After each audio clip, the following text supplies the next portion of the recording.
The information provided on this show does not, and is not intended to, constitute legal advice. Instead, all information on this show is for general informational purposes only. The information provided is not a substitute for legal advice, and we recommend viewers consult an attorney for specific legal matters.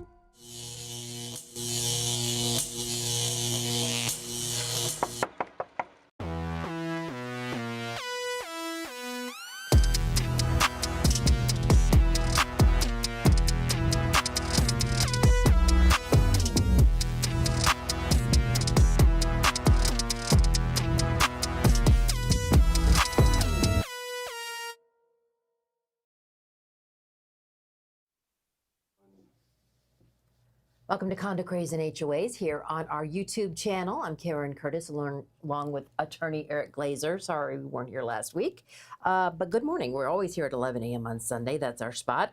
And we love being on this YouTube channel because it's all made possible by our fantastic sponsors who truly offer you the best services in South Florida, including our diamond sponsor, Best Roofing.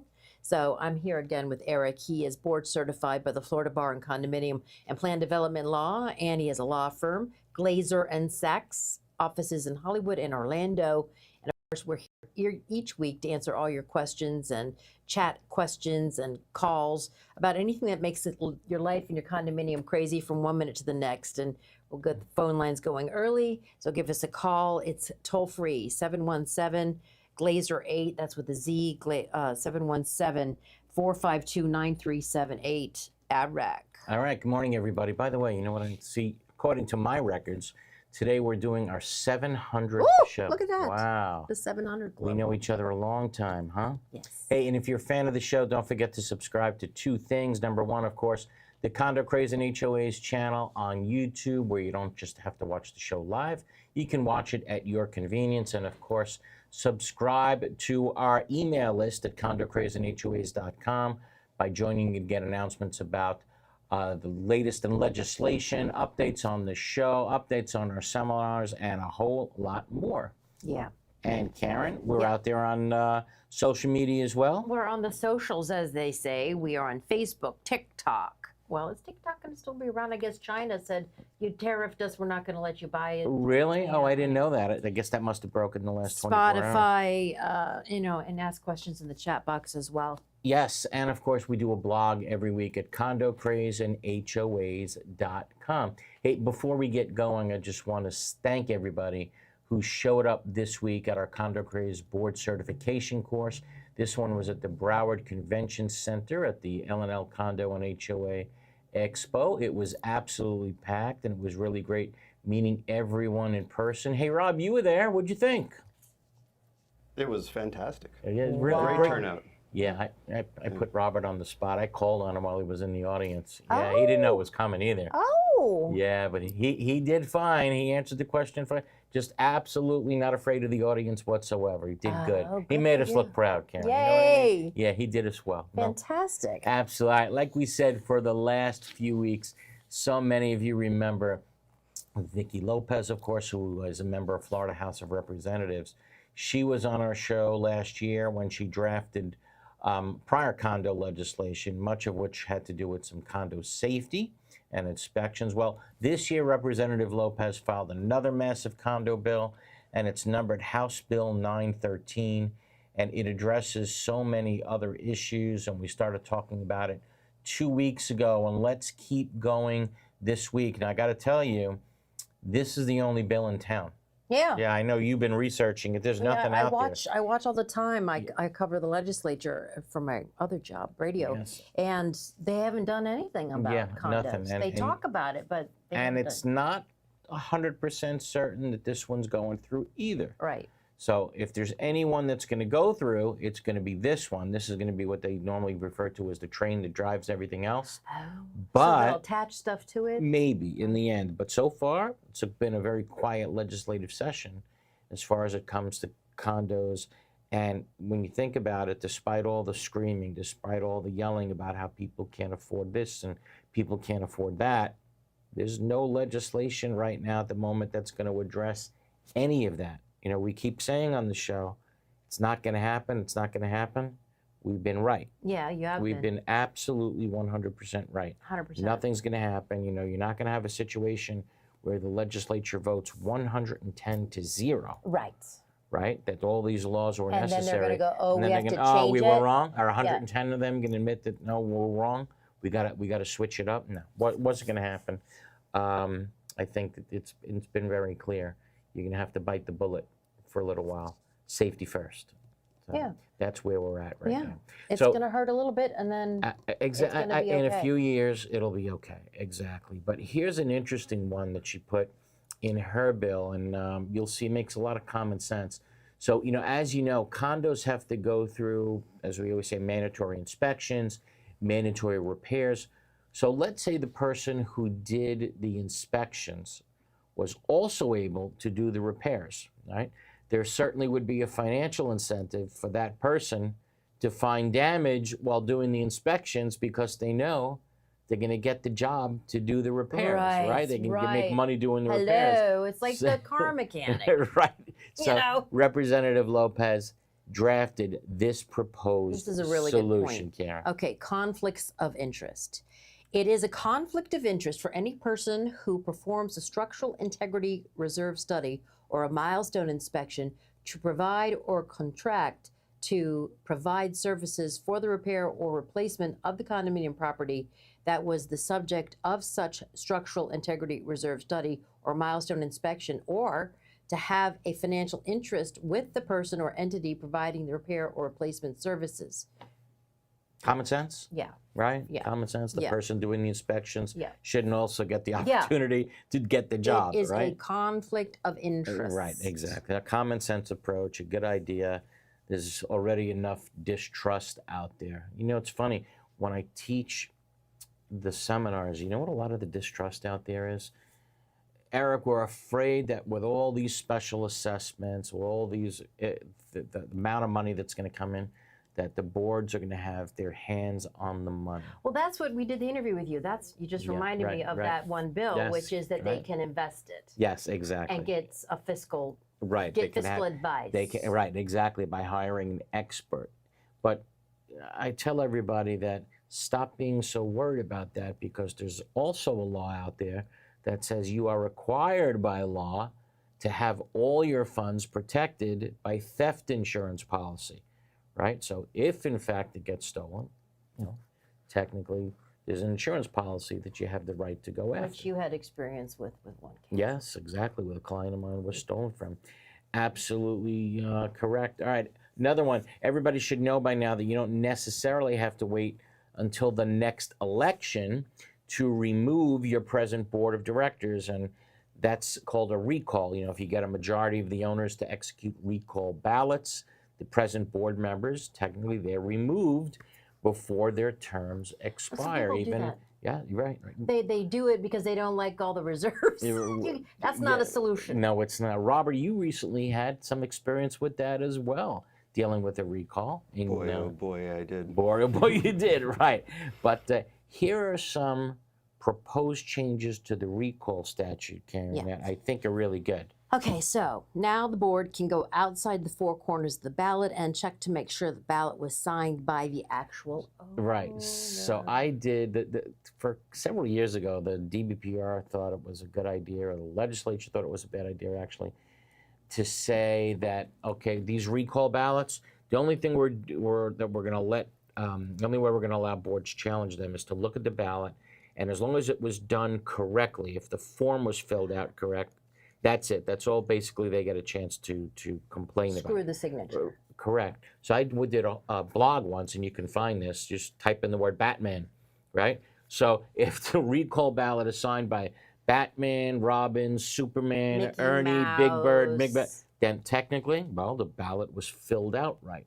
If, you know, it was done properly. So technically, the board has to take it. Well, finally, we have some logical statute here that Are says, you kidding? wait, no, I'm not kidding you, as crazy as that sounds. Lord. So now you can check to see at least if it was signed by the actual owner. Big change. And Tell us about another big change, Karen. Alrighty, so there's another one.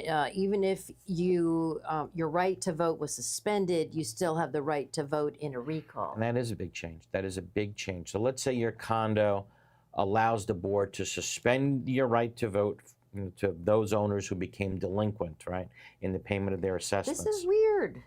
Well, let's think it through. Let's think it through. So they suspend your right to vote because you didn't pay your assessments, right? So the new statute says we can't suspend you if you want to vote to remove somebody for the board. So now, in effect, we'll let you vote to remove somebody on the board, but we won't let you vote to put somebody on the board. It's actually easier to remove somebody now than it is to put somebody on.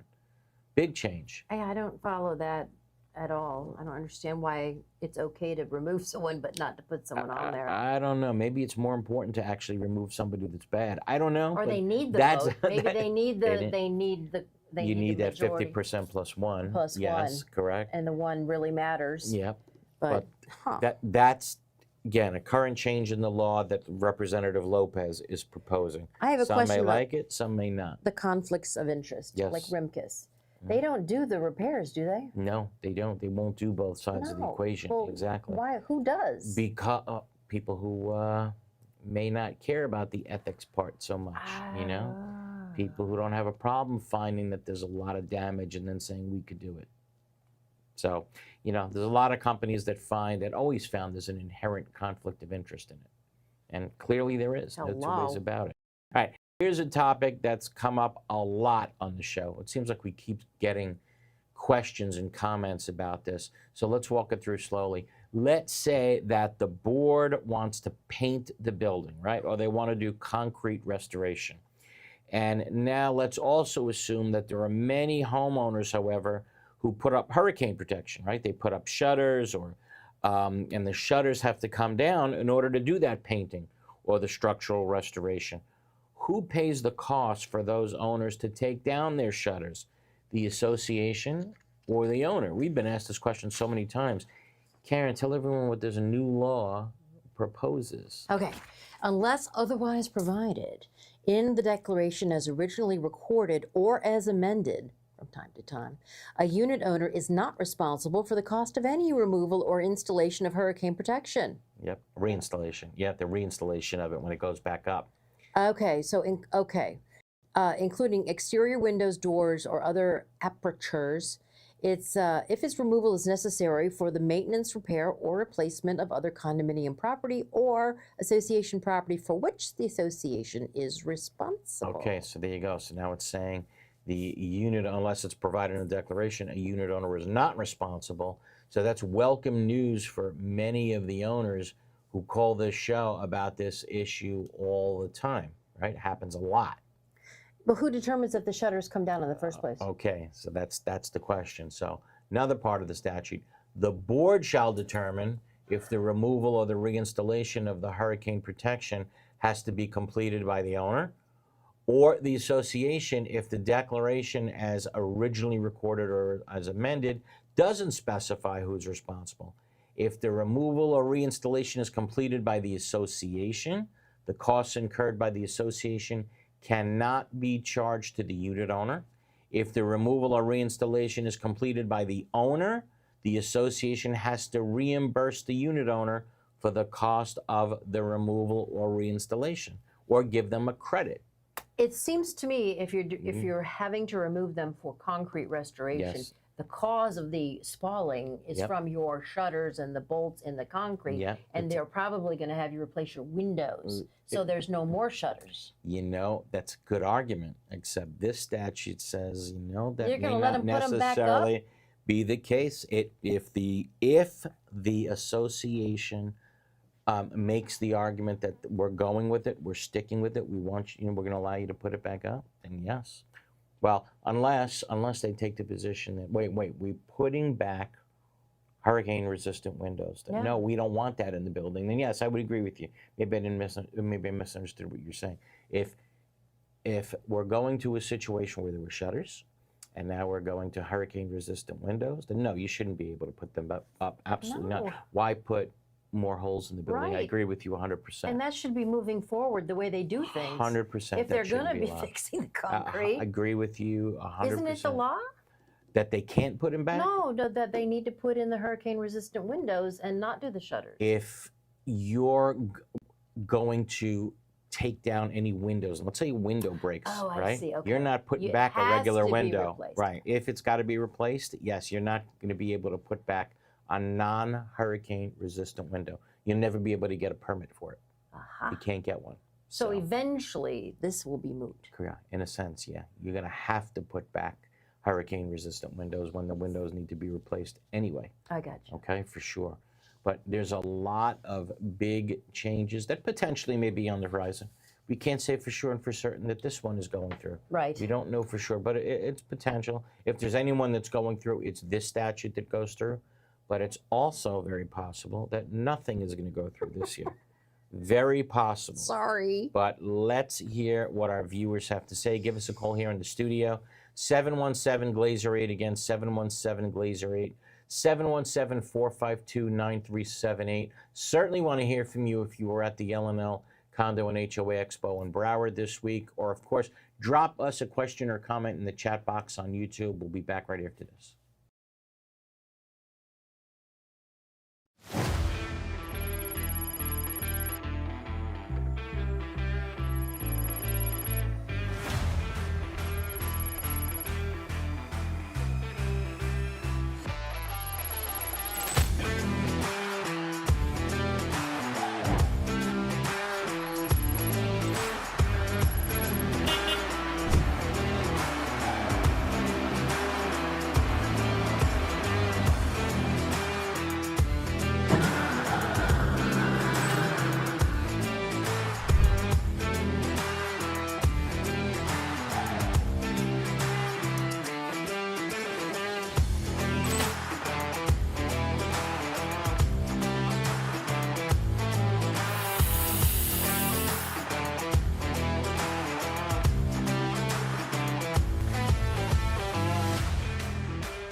There are very large management companies, and there are very small management companies. And I think Affinity sits somewhere in the middle of that, where they are big enough to provide you with all of the back of the house services, the accounting, the infrastructure, the support systems, but small enough to be high touch. We believe at Affinity that we do the 9 to 5 so that you don't have to do that.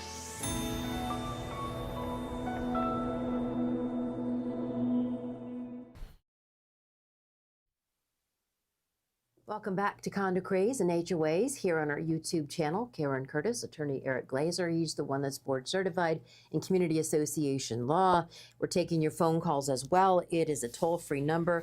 It is 717-Glazer-8 with a Z, 717-452-9378. We also are talking about putting a poll up. We have a way to put a poll up in the great. chat. I didn't even know he can do this. So Yeah. you're being forced out of your condo because of reserves, and people can actually vote on it. Yeah, we want to know how many of you out Good there watching are really falling victim to this new law, you know, where you have to do the repairs to make your building safe so it won't fall down, but can you afford the assessments that go along with it? We're really curious. A good friend of mine sent me an article that I think was in the Herald yesterday. I don't know if you guys saw it, but it had to do with, as a result of maybe the lack of reserve funding and the need for so many repairs, there's a secret list out there of condos that will never be able to get government-backed mortgages. Never, it's just Fannie not Mae. going to happen. Yeah, I didn't get a chance to read the article, but because the mortgages will not be government-backed, it's just you're not going to be able to get financing in that condo. So you're just But it's never like a going to be able to blacklist. sell it. Oh. Yeah. Your it's unit. like it's kind of like a blacklist. Yes, correct. You'll never be able to sell your unit to someone that does not all cash. Unless it's all cash, correct. Yeah. So that makes Which the would be a market even developer. tougher. which might be a developer. Which makes correct. So I had a little situation at my condo, which I'm not being forced out because we had always fully funded Yeah, reserves. you guys were good. You guys Yeah. were pretty good. And one of the people that's on the board lives above me, and she gives me a call and she says, I've got black gunk coming out of my drains, and the plumber went through and he needs to come into your unit and go up through your ceiling and fix the pipe that way. So I called him. Yeah, so let's think that through, right? You're in the unit below. Someone says that they There's need to nothing get leaking. right. Nothing's leaking in your I don't bathroom. have black Someone gunk says coming though, up. No. we need to come into your bathroom. We need to break your ceiling. We need to do whatever we got to do to get into my bathroom up top, right on top of your Or the pipe. the pipe. Okay. Now suppose you want to be a nice neighbor, right? And you say, sure, come on in, bring your expert, whatever, knock the hell out of my ceiling, no problem, go. And you let them in, and wham, they hit a main pipe and they flood out the condominium building, right? If the board is angry, they're going to point to who? You. Why the hell did you let them in? Who told you that you could let them in, open the ceiling, give them access to the main pipe? Can you get sued for negligence? Yeah, certainly, potentially Really? you can get sued, absolutely, So for letting them do that, for busting up. Remember, that ceiling up there, that's a common element. You let Right. somebody bust up that common element, right, in your unit. and the wall behind it if they're looking for the pipe to see where the Common block. element. So if you let them do that, potentially could that be on you? Yeah, but partially negligent, Yeah, right? right. Absolutely. So get permission from the board before you allow something like that to Well, happen. I don't want it to happen. Right, but the board can come into your house during reasonable hours and they could pop the ceiling open, but they could do it. Period. Okay. I didn't say you could do it. I didn't say your upstairs neighbor can do it. I said that the board can do it. So get the permission from them before you allow something like that. Okay. Okay. Good advice. All right. We got a question here on the chat. What I do? It had to do Dave 2020 for it's now it got cut off when you put up that that survey. No, Rob. it's there. Just go down. You read it, Karen. I Well, can't read it. Dave 2020. Let Yep, me see. exactly. Eric Stolzen is all over this. All right. Overjoyed. Then you know what? I'm being forced Yeah. out, and we have a lot of seniors who will be. Okay, hold on one second. Dave, is he up at the top? It had to do with the roof. Can the board prohibit you from putting in certain roofs in your community? So now in an HOA, there's a brand new law out there that basically says if the roof. Here he is. Can an yeah. HOA vote to change the roof style and color without a community vote? Okay. 1,000 homes that have the same terracotta color roof tile, and now allowing smooth black metal roofs. Okay, so the architectural review committees in HOAs, basically, yeah, they have the right to do those types of things, to change styles, if that's what your governing documents say. I'll tell you what they can't do any longer. A lot of HOAs were denying people who wanted to put in metal roofs. They're better. And they're better, right? No reason why you shouldn't be. And guess what? Can't do that anymore. However, what you can do is you can say, all right, look, we want you to use these colors. No problem doing that. We want you to use these styles. No problem. But the specific question here says, could they mandate certain changes, certain styles? And again, if it's provided for in the documents, and no, that's not a material alteration, because material alterations have nothing to do with HOAs. Material alterations only have something to do with condos. Okay, there is no material Really? alteration Okay. statute in 720, But only you in can't 718. change your fence. It's That's true. You got to get permission from the architectural review committee. That's right, but not because it's a material change, just because it's an architectural standard. The word material Good God. alteration, right? The architectural review provisions may not allow for it, but it's not a material alteration, right? Semantics sometimes, right? I don't know how you've been an Potato, attorney in this potato, field right? for that. Exactly. To the phones.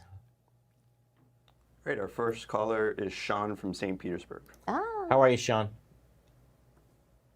Hey, Eric, thanks for taking my call. I'm not exactly sure what happened with your family, but you obviously have my deepest condolences. Thank you, Sean. Appreciate it. Yeah, we'll mention it quick. We didn't have a show last week because, unfortunately, I lost my father-in-law, Mel. Great guy. For those of you who are from Brooklyn out there, Mel was the physical ed teacher, and everybody will know this school, the phys ed teacher at Erasmus Hall High School for 35 years. So I guarantee you. Wow, that's awesome. I'll guarantee you right now. People that know him. As Went to school. correct. As we're doing this show, that somebody out there had him as their gym teacher at Erasmus Hall while he was teaching. 100%, I'll guarantee that. Mel. Okay, Mal Heichman.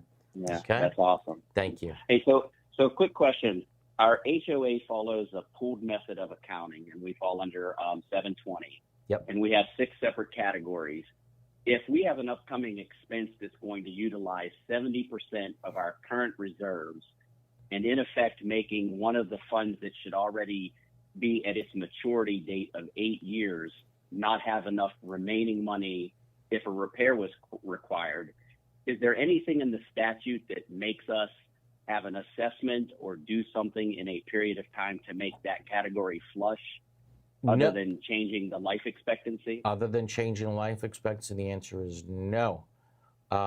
You'll go and you'll have that reserve study redone every couple of years, and when it's redone, obviously you're going to have to start contributing more to it. But even though there's one thing that's going to take 70% of the funds that are out there to pay for that one thing that went wrong, totally allowed, 100% allowed. Why? Because you use the pooling method of the reserves. If it was the straight line method of reserves, no, you wouldn't have been able to do it without getting a vote, not just any more of a majority of a quorum. Now you would need a majority of the entire community, but now you can do it under the pooling method, absolutely no problem at all. And that's why we went to that, because we knew it would save it, because we're a small community. Sure. And you said something interesting right before my call. You said in 720 there's no material alteration vote. So if we wanted to change our current wood fence to PVC vinyl, only the board has to vote on that? You got to look still, when you're saying for your particular home? No, it's a HOA fence. It's a common property fence. Sure. They can do that anytime. As long as there's nothing in the governing documents or the Architectural Review Committee standards that prevent it, of course the association can do it. But you can't do it to your fence. Before you do it to your different. house, though, you better make sure that there's nothing prohibiting you, or you better make sure that you get Architectural Review Committee permission first. Although we wound up spending a lot of time talking about the fact that powers of the Architectural Review Committee were very much largely taken away from them this year. Right. And boards too, and HOAs. And I hope that answers so then most we don't of your have to have a questions, community vote on that then. No, That's nope. great. Unless your docs specifically require it, and overwhelmingly most of them don't. So no, you do not. Okay. Okay? Okay, I appreciate it, Eric. Great. You got it, Tell Sean. the missus we give her our blessing. You got There's it. someone here Thanks for the call. that had Mel, but their friend had Mel. Their friend had Mel. Sure, guarantee it. Really? What do they say? They just said, I didn't have him, but my friend did. There you go. Sure, I knew it. You could have made that bet. That was an easy bet. By the way, you said something interesting. Yeah. What? Oh, for once? Oh, okay. Well, it's about time after 17 years. Call 2. Let's go to Joe in Delray Beach. Hey, Joe. Hi, this is Joe from Delray. Good morning, Joe. How are you? Good morning. I hope you could answer my question objectively. We just recently had our elections, and a newly elected board member happens to hold a CAM license and is actively working as a CAM for a management company of another community, not our community. Great. My view of this board member constitutes a conflict of interest. This board member already has submitted or talked about a laundry list of vendors and contractors that this CAM uses, and I'm not saying that this person is going to get kickbacks if we use any of the vendors and contractors that this licensed CAM board member uses. However, gratuities come in many shapes and forms. I would like you and Karen to convince me that this person's life will not be enriched by us using any of their contractors or vendors? Well, the only thing I can tell you, certainly it would be a violation of law for that community association manager to get a kickback. Well, they're also a board member, so it would be a violation of law to get a kickback for awarding a contract to a vendor, and that's one of the things that I teach in the course that you can get sued in your individual capacity for. You get a kickback for awarding a contract to a vendor, you're going to get sued in your individual capacity. You're going to have to pay that money back from your individual funds, and insurance will not cover it. You want me to swear that it doesn't happen? Of course it happens. We all know that it does. But, you know, like I always say, there's bad doctors, there's bad lawyers, there's bad cops, there's just bad people in every profession. Now, that being said, it's not necessarily evil to recommend people that you do business with. I'll tell you, I'll be up front right now. When people ask me for recommendations, who do I recommend? The sponsors of this show, yeah. Right? Am I not going to recommend the sponsors of this show? But we you're do not it all the getting time. a kickback. But I do. But I disclose it. Yeah. I disclose it. I say disclose it every time. Right. Here's who I'd like you to contact, but I'm disclosing it right up front.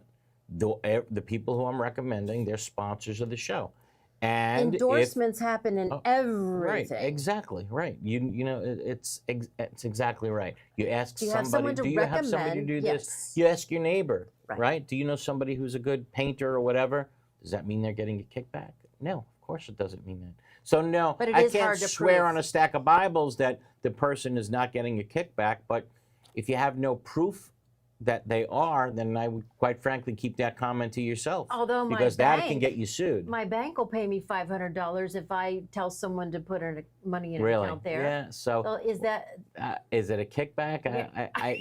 It's a referral fee, right? Yeah, it's a referral fee. So no, I can't swear on a stack of Bibles. But there's also nothing wrong with a CAM who knows good people in the business from saying, hey, you might want to contact this company. I know they do a good job doing this. What's wrong with that? Nothing. I don't think there's anything wrong with that.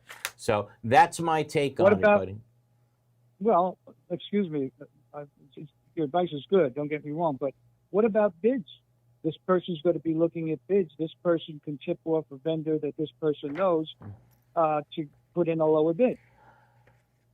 That's true. Can they? Yes, unless you are keeping the bids sealed until the very last minute. That's why a lot of times the bids are opened only at the final time where the board is choosing to hire somebody, so that nobody has the right to tip anybody off. Have the bids sealed. That's one way of avoiding it. The bids go down, that's a good thing. Right, and what's so bad? Robert, oftentimes we gloss over the obvious here, right? Which we're trying to think of very complicated answers to a set of questions, right? And Robert's smart answer was, what's wrong with prices going down? Nothing. Right? Of course, nothing. Why is that necessarily a bad thing? Right? So, again, not necessarily a bad thing that you have somebody on the board who has familiarity with the industry, and maybe you should worry less about that person getting a kickback and be happy that person might be able to help your community. But that's my take. We got to take our bottom of the hour break. Keep the calls coming in. Yes. Someone says Karen's plumbing issue, if she's in the condominium, and yes I am, it has to be the condominium plumber because it's central pipes. Unit owner plumbers only deal with fixtures. Unless that the condo board gives that expert plumber the right to go in. They can certainly do that. I don't know if you have to, if you're mandated to use their plumber. I don't think you have to. You could say, I want to use my expert. But like you said, if they bust a pipe that belongs to the whole building. Correct, right. And that's why before you're going to allow that, you're going to make sure that they show you licensure and proof of insurance. Happens all the time. Okay, let's take our bottom of the hour break. 717-452-9378, 717-452-9378, or drop us a question in the Condo Craze channel on YouTube. Back right after this. Roomkiss Consultants offer the professional expertise to help condominium and cooperative communities provide safe, compliant buildings for their tenants.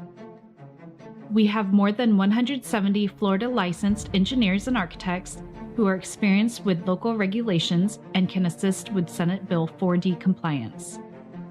We can help with milestone structural inspections, capital expenditure evaluations, structural integrity reserve studies, and developer transition reports. Focusing on energy, resilience, maintainability, and sustainability, our experts can help with every phase of the building life cycle. Contact us for inspections, building restoration, repair and remediation consulting, or mitigation after a catastrophic event.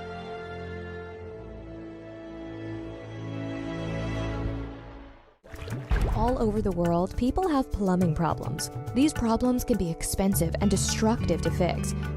Have you ever wondered if there was a way to take care of your plumbing problems without destruction and an outrageous price tag?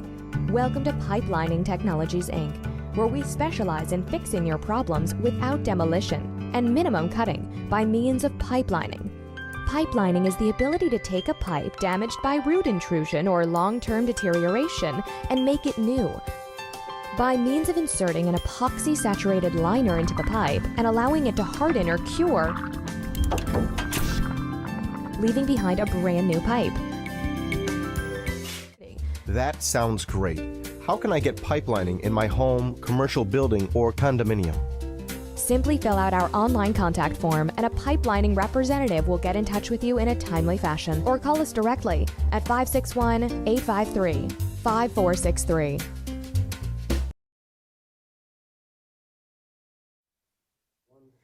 Welcome back to the second half of Condo Craze and HOAs here on our YouTube channel. Karen Curtis with attorney Eric Glazer. He's board certified in community association law.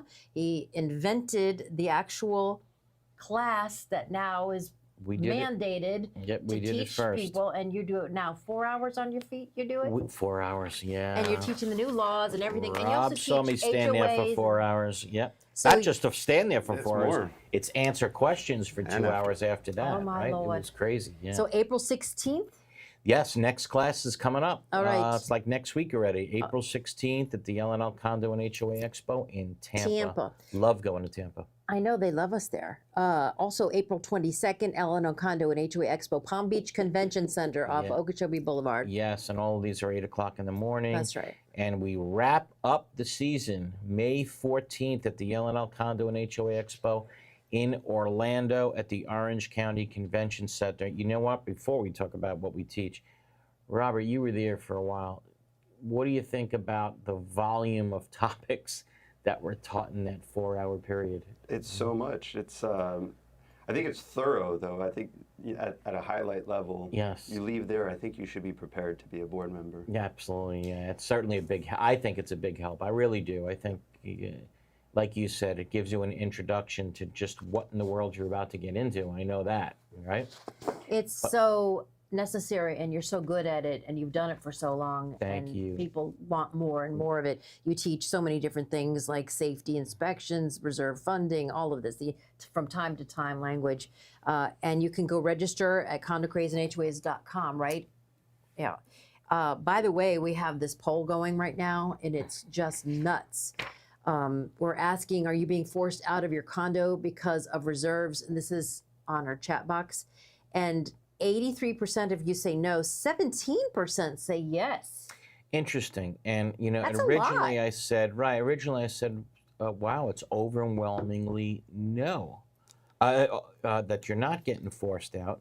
But then Rob said, and I got to say it, and yeah, Karen, you obviously seem to agree too. If 17% of people are getting forced out of their homes because of everything, it's a lot of people. It is. Think of how many people in Florida live in a condo. If 17% are actually getting forced out, that's a tremendous number. Hope that not to be the case. But let's get a little controversial here. And I think, Rob, you were there when I said it.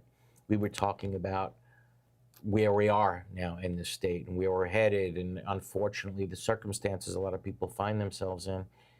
And I looked at the crowd and I said, to some extent, and for some of you to a large extent, I just don't feel sorry for every person in that room. I can't.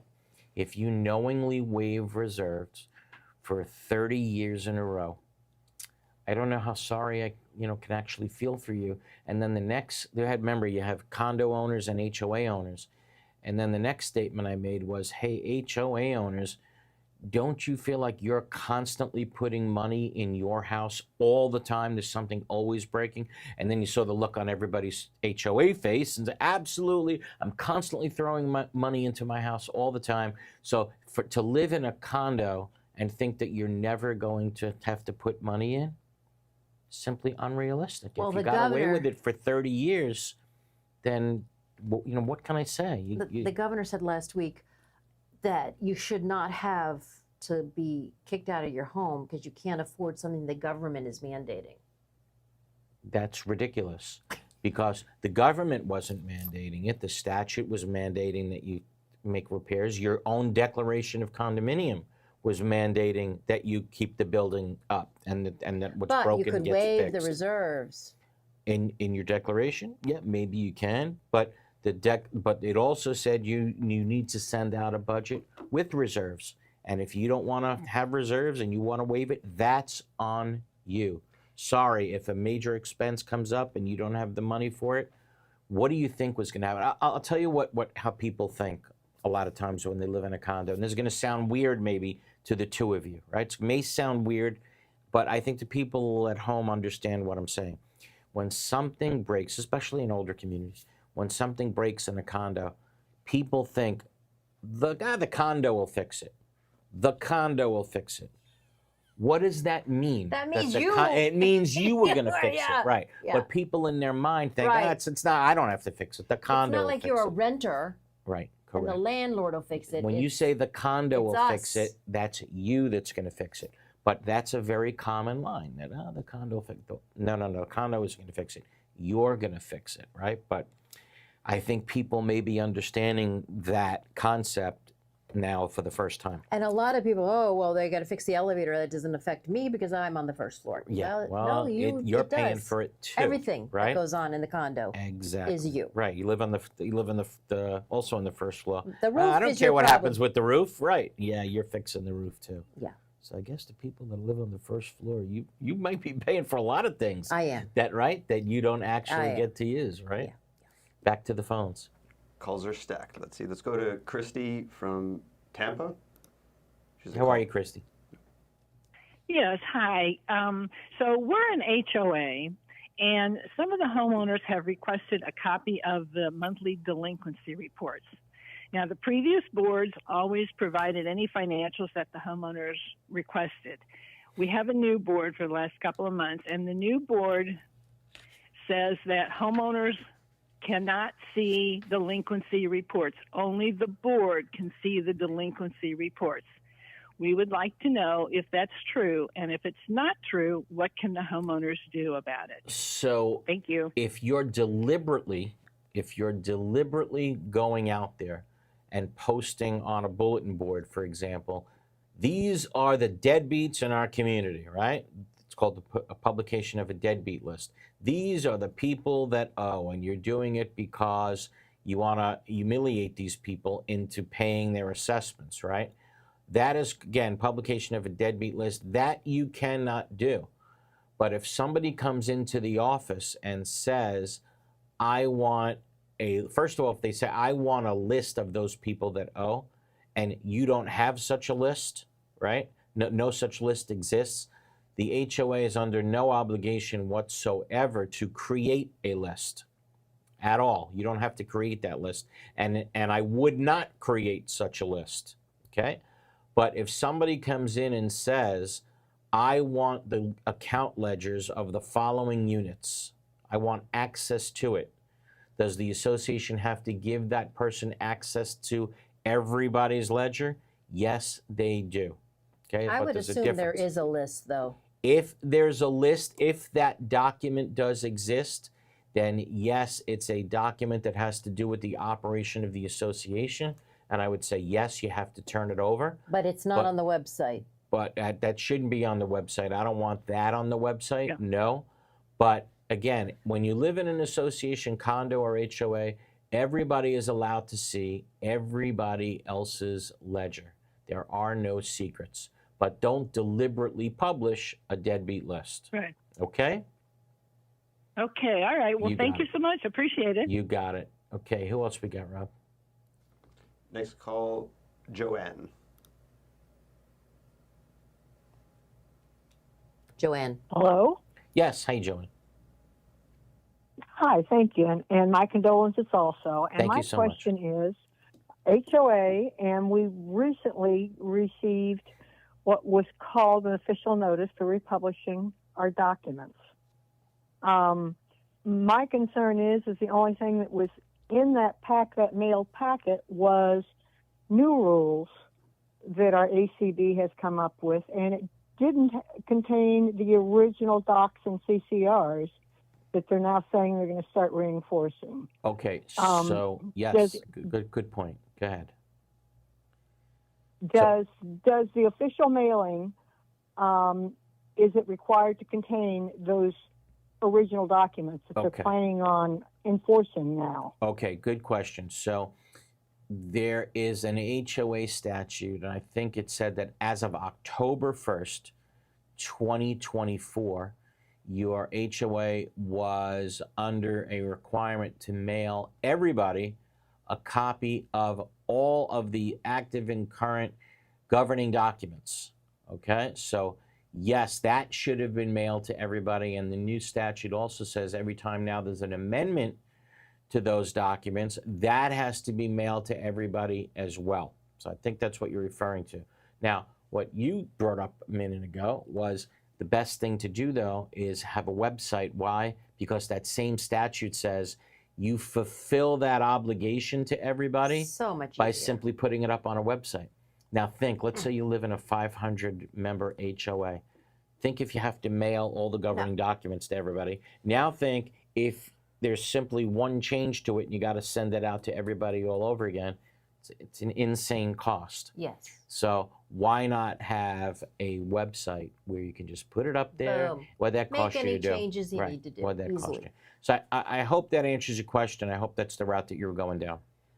By the way, Fred. No. We did mail out a card in October. Yep.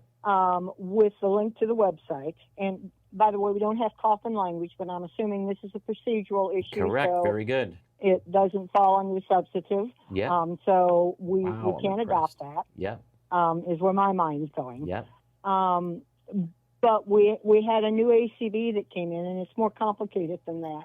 We are in the process of removing our declarant, which is our association's 3,400 properties and over 50 years old. Wow. We expired in 2003, revitalized in 2017. Okay. And needless to say, our community's in a mess. Yes. So they did another mailing, and I'll have to look and see if they referred to. So what you're saying is, if that written notice contained a reference to the web page where the documents could be found, then you complied. That's right. sufficient. If they're up on the website, you complied. That's exactly correct. Okay. Okay. Does the mailing have to contain that link? Because I don't think it did. I'm thinking what the statute says. The statute can simply say, the letter that to everybody can specifically say the documents can be found on the website. Yeah. I don't think you can leave them guessing, but where it is. But yeah, why not give them the link, right? I mean, how could that hurt? But you comply with the statute by putting things up on the website. And that's my concern, because the mailing didn't say that. The mailing said these published documents, and they're all new rules that were changed. Well, let's even stop. But I don't. When you think about it, I don't even know if the statute says you even have to do a mailing. That's the whole point. You don't have to do a mailing if it's up on the website. Good. Actually, you understand? You're good. There's no reason to do the mailing if the documents are actually up there. Okay, that's the whole point of having the website. Okay. Well, and we were trying to fulfill the requirements of the chattel ruling, that we could go back, and they're actually going to grandfather some things in temporarily, and then of course, when the life expectancy of that structure is done, it won't be allowed to be rebuilt. If you'd like, you can call us, off the air. I'd be glad to talk to you about it. But again, the whole purpose of the statute is to say, okay, if you have a website and you're putting this up on the website, we will save you the expensive cost of doing a mailing. So that's the intent of that statute. Okay? Remember, this is brand new. Okay? This recently came out in July '94. That's right. Fred K. voted to fully fund reserves, but always got outvoted. And those are the people you got to feel bad for, So too. They he wanted should to have do just the kept right putting thing. money away, though. Yeah. Himself. Well, he could have done Right? that. That's good. Nothing. Nobody Right? prevented him from doing That's that right. as well. Right. Yeah. If it's a good point. Right.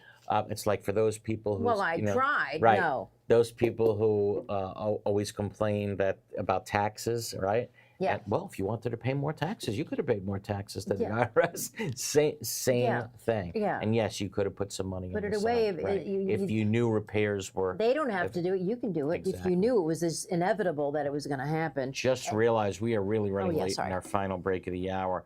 717-452-9378. Yes. Yes, be back right after this, guys. In South Florida, the transition from bright sunshine to heavy rain and hurricanes can take a toll on your property's exterior and structural integrity. Cracked stucco, spalled concrete, they're more than eyesores. They can signal deeper issues. Now, with new Florida laws involving structural integrity requirements, we want to help you meet your milestone inspections and maintain the durability and beauty of your building. Since 2004, PD has been the trusted expert in structural concrete restoration, painting, and waterproofing for condominiums and commercial properties. Visit pd-concrete.com or call us today. Life is full of steps. We learn to take small steps and big steps. We take steps toward adventure, to discover what's next. At South State, helping you take each step is what inspires us to keep moving forward, so you can keep enjoying what's next in your life. This is banking at its best. This is banking forward. We are DMI Paving and Seal Coating, Florida's parking lot experts. We specialize in asphalt paving and repair, including pothole repair, seal coating using JC7 or polytar, concrete curbs, ramps, and walkways, and striping and pavement marking, as well as ADA compliance. We service commercial properties, including homeowners associations, apartment communities, shopping malls, warehouses, stadiums and arenas, and more. Experience is worth more than anything in an industry like ours, and our staff has decades of it. We have specialized equipment for any job, regardless of size, saving you time and money. DMI has a reputable history. We have been in business since 1956. We serve the state of Florida from 6 locations. Let us bid on your next parking lot project. Visit us online at dmipavingandsealcoating.com. All right, welcome back to Condo Craze and HOAs here on our YouTube channel. We're going to do rapid fire phones right now. 1 question per person. Let's go. Really quick. Hey, before we do that, how about this? David Thompson writes in, just thought I'd like to share the news that Best Roofing was awarded a $1,400,000 contract for our building. That's fantastic. And that's our good to hear diamond from us. sponsor. That's our diamond sponsor. Way to go. Okay? And no, I did not get a kickback. Did you get your 10%? Ignore the Rolls Royce on the first. Has nothing to do with that. They Back just to finished my roof, and I did not get a kickback. They Thank did you, not, Best huh? Roofing. Okay. Maybe I'm stupid. No, never mind. Forget that. Back to you.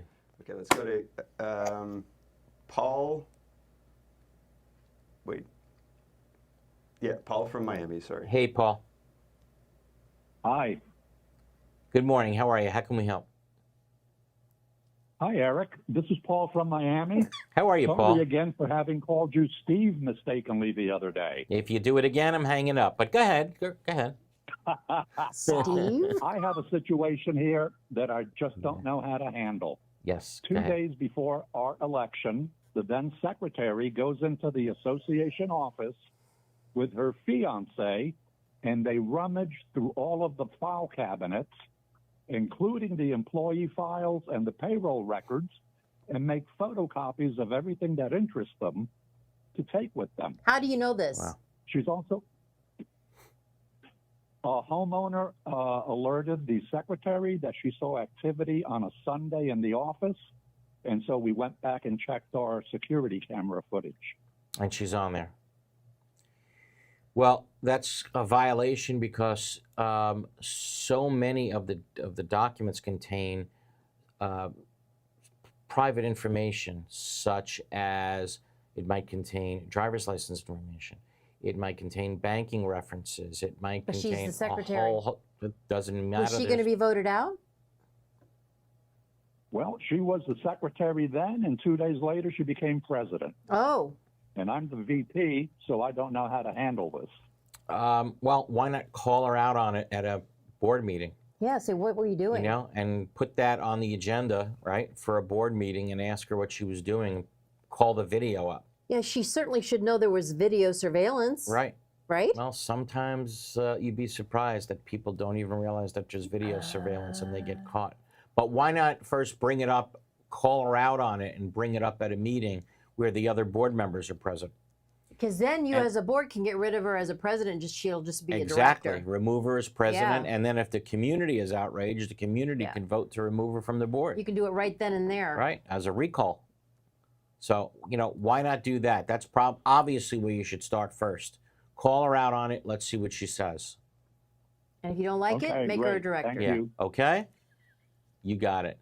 Keep it coming, Robert. Next one, George from Deerfield Beach. He has a question about hurricane shutters. How are you, George? Turn your thingy down. George. George, we're going to go 3, 2, 1. Next, Rob. Oh, there he is. George. Hi there. George, quick. Hi. My question is, our condo, our patios in the back were originally built with only aluminum framing to hold the screening. Yep. Okay. We lost George. Yeah. Well, I know where he was going with it. So a lot of condos have just, you know, they were built with just screening. Right. Right. Just, you know, regular screening, and then people have closed in their rooms. What do we do with that? Right. When it's time to replace problems with the building, do concrete restoration. That's something you put up. That certainly Right. should be.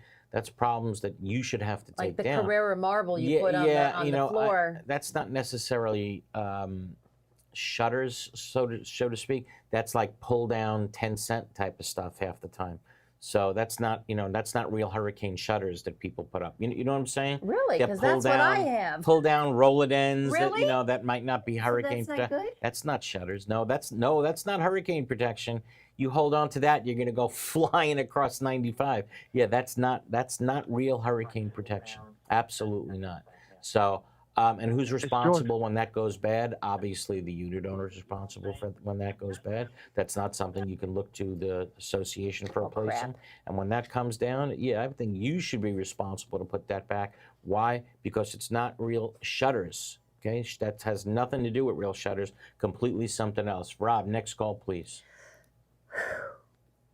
Let's go to Kim from Miami. How are you, Kim?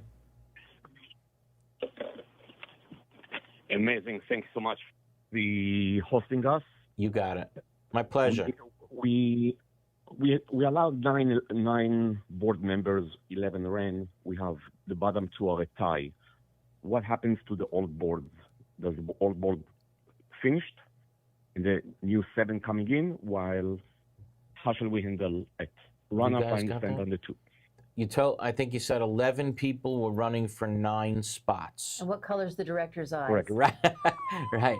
11 people are running for 9 spots, but the bottom 2 tied. Okay, I got you. So spots 8 and 9 tied. So you want to know what happens with the top 7? Absolutely not. The old board goes. Period. They're done. They're off the board. Okay. That vote took place at the annual meeting. They are off the board.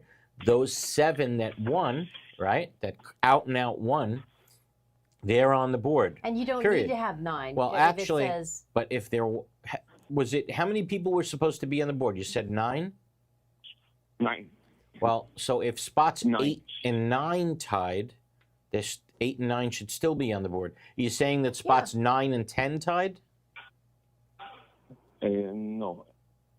8 and 9 are tied. That's fine. They're on the Then board. they're both are on the board. If 8 and 9 tied, and you're supposed No, I'm sorry. 9 and 10. 9 and 10 tied. Okay, so the first 8 get on the board, right? No problem. And that may satisfy the documents. But people ran. You got to still deal with that tie for spot 9. So there's various different ways that you can deal with spot 9. You know how it normally is dealt with? A coin. A flip of the coin, right? Because under the statute, yes, you're required to go through this whole rigmarole now, just like to do a whole nother election. Go send out the ballots, send out notices, people get to vote. It happened to me, a couple times over my career, and I just call the two over and say, look, you're going to put the association through all that, or why don't you flip a coin? And normally the two of them will always work it out. And they'll say, okay, I'll get on this year, but next year, how about you won't challenge me and I'll get on? Happens all the time. People are generally friendly in that regard. So they'll work it out amongst themselves, believe it or not. Well, that's good. If the documents say, well, 9 board members, but 5 but you had people run. Here, it's clearly was supposed to be 9, so 9, right? So, but here, spot 9 and 10 tied, happens. But don't put the condo through all of that. See if 9 and 10 could work it out. Like you said, flip a coin. That would be the gentlemanly thing to do. That's how I see it. Instead of the expensive things to do, which would be to now put the association through a whole other election. And on that note, ladies and gentlemen, it's been a good show. If you need legal help off the air, make sure to give Glazer and Sachs a call in our office, 954-983-1112. Again, 954-983-1112. And of course, we'll see you and speak to you again next week on Condo Craze and HOAs. Everybody have a wonderful, safe, and healthy week. Take care, everybody.